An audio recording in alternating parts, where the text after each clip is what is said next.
I love Globe from Home. Thank you. Wonderful.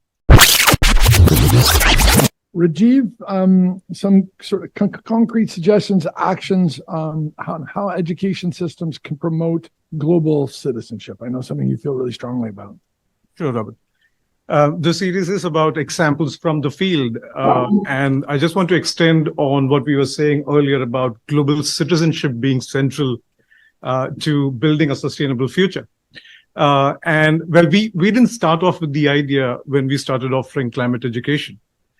We were proud to have introduced the first climate education program that was experiential. So basically, we took learners to different parts of the world on live streamed interactive journeys where they got to see the impact of climate change and where they learned about best practices in solutions and sustainability. So, for example, on a session that talks about the impact of industry on the planet, we start in London, where against the backdrop of the bigger fashion brands, we talk about how we produce 100 billion garments every year. We then also learn how 85% of these garments are thrown in the same year. We then trace the journey of these clothes to countries in Africa, where to secondhand marketplaces which now receive 15 million garments every single week. So we take learners on this live stream trip where we meet market sellers who are now dealing with this invasion of clothes that we've thrown from the global north. We then trace the journey of these clothes to a landfill, mountains of garbage, mostly made up of synthetic clothes that we've thrown, the rampant fires that break out, the smoke that goes into the slums next to these landfills. So basically the whole journey of the action of a few of us and how that has a knock-on effect on people 6,000 miles away. But on the same journey, we then go and learn about solutions and sustainability in Amsterdam. So, and we found that the programs we were doing were having a lot of impact. And we first thought that this was a result of the experiential nature of our programs. But what we realized is that it was the one-on-one connections that the learners were making. So, for example, Kelvin, who we meet on the landfill in Kenya, when he says that we breathe the same air, but the air that you breathe and the air I breathe is different, it's difficult to ignore what he's saying, because now you're connecting to a person standing on a landfill, you are connecting to the humanness within you. And so we realized that it's the human connections, and we made changes to the program. So we attached a global citizenship module before our climate program.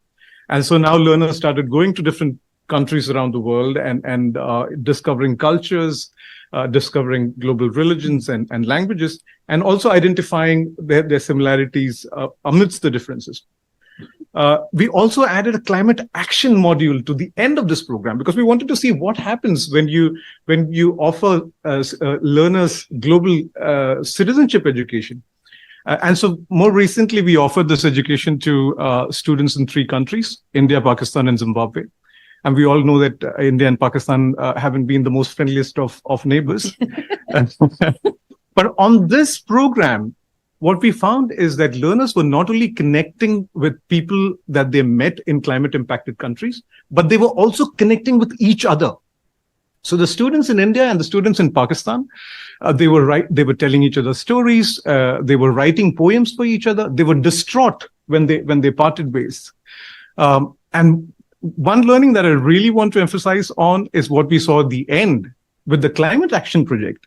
Not only were they now taking best practices from the countries that they went to, so they went to Brazil and they saw that how the indigenous communities in the Amazon were practicing regenerative farming for 12,000 years before we now suddenly have made it the fashionable word. And they tried to see how they can take that learning and implement it in India and Pakistan. But they also started creating projects for each other. So as we speak, there's a team in Zimbabwe which is trying to imagine an urban community garden in a slum in Kibera. Now, this wasn't something that we engineered. We just created the forum where they connected and where they are now finding solutions for each other. I love Globe from Home. Thank you. Wonderful. 15 years, by the way, the first video conference I ever did, just to show you, A, how old I am, and B, what kind of world we have, how much we're advancing. The first time I ever had a video conference was in 1996, where I asked the then finance minister of India, Minister Chidambaran, to have a conference with us at Harvard. And he agreed, and we contacted VSNL and AT&T. It only took 3 weeks and lots of, I don't know, $10,000 to wire the hotel facility.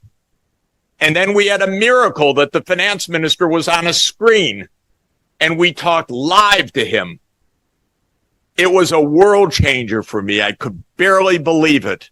He said, if we can connect this way, oh my God.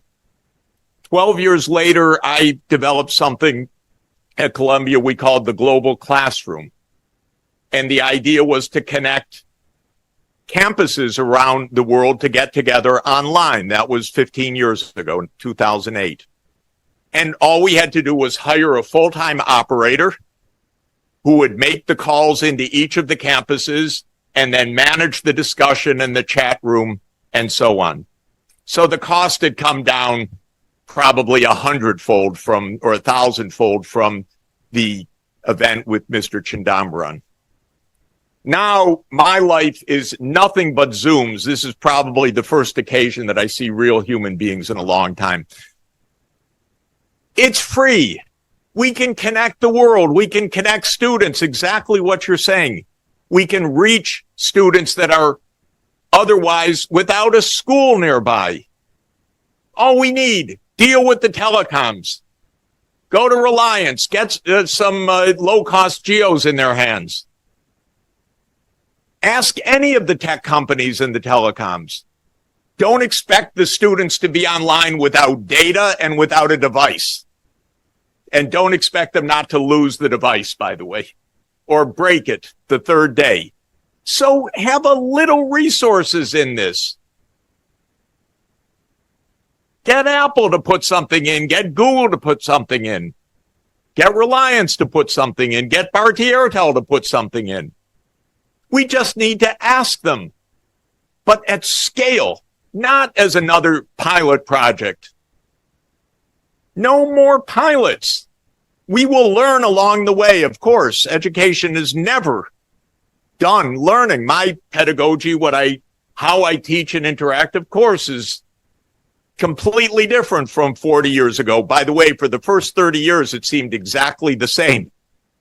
And now everything changes every minute because we can do so many creative things right now that's unbelievable. But we need connectivity, devices, hardware, a plan, local languages, a budget. And my whole career has been dealing with finance ministers that don't have money. And I beg for a living or complain for a living. And once in a while, something good happens. I complained for years that Africa needed to be in the G20, to be the 21st member. It happened this time. I had so many conversations around the world. Let's not miss the chance now. Africa's in the front table. Africa's the biggest education crisis in the whole world. I'm going to the UN just now to talk to African leaders. Don't miss this opportunity. You're at the front table. Make your clear calls. So I'm begging all of my favorite organizations, honestly. I spend all my time trying to support you guys. But I cannot support you if you're not leading with the call for reality. The reality is every kid needs to be in school. That's what we pledged. That's only sanity. What's a kid going to do without an upper secondary education in the 21st century? Suffer, be in impoverishment, drown in the Mediterranean, God knows what. What are they going to do if they have a good education? Everything possible, because it's a wonderful world if you're empowered. So I'm really good at Excel spreadsheets. I really have a loud mouth. I'm going to sit with the world leaders right now. I will tell them, but I want UNESCO and UNICEF and Global Partnership for Education